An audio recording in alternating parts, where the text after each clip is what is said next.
I used to think my mates at home on a Friday night and they're going out to town on a couple of drinks, having a game of pool and all that. And here's me stuck in a bloody desert. Everyone's been, well, not necessarily sunbathing, but because there's no place to avoid the sun, everyone's just getting burnt.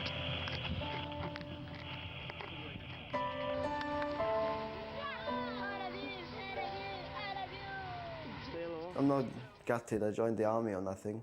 I'm not disappointed. I just think wrong place, wrong time. Are you glad you went to Iraq? No, not at all. It's like, even now, I don't even know why the hell we're out there. Even now.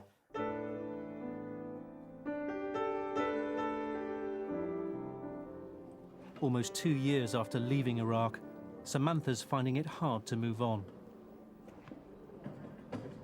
Until I actually feel a lot better in myself and, you know, my nightmares are kind of sorted out, then I don't really think I can look forward to the future. One thing that Pete said to me was that he felt lost as a result of what had happened to him. Yeah, definitely. You just feel like there's, say, 1,000 roads to go down, but you just don't know what one to take and how to take it, because, you know, some days you're happy, some days you're sad. You know, you feel like a different person. I was struck by the way both Peter and Samantha told me the same thing, that they felt lost. They joined the army in their teens and are now in their early 20s, but their futures are far from certain. When your life changes in an instant, as theirs have and as mine did, it's very difficult to regain a sense of direction. You're left feeling you can never be safe or secure ever again, and that's very difficult to shake off. But there is a happier occasion on the horizon for Samantha. So Sam, this is the church that one day in the near future you're hoping to get married in.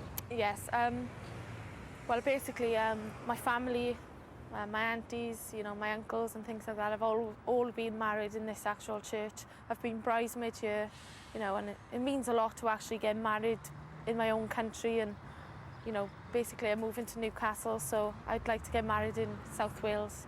What do you envisage that day's going to be like, walking down the aisle after everything that's happened to you? I think it'd be quite emotional, because it's kind of like a you know, a kind of big aim, and it'll be an achievement to actually be able to actually walk down the aisle without a crutch and maybe with just a slight limp.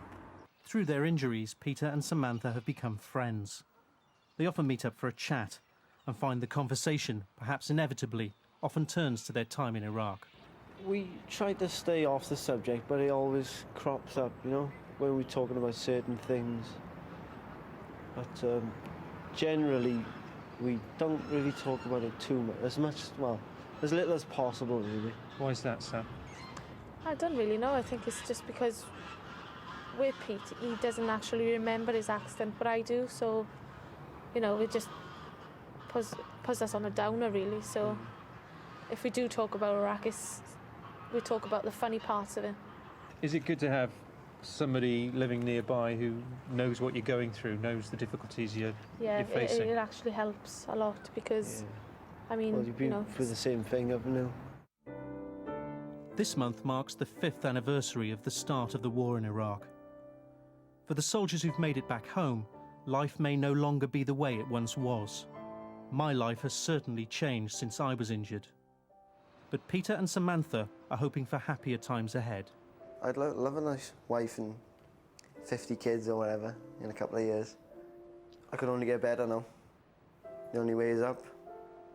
With a bit of help with my nightmares and things like that, and getting back to normal, I am hoping to kind of do well for myself.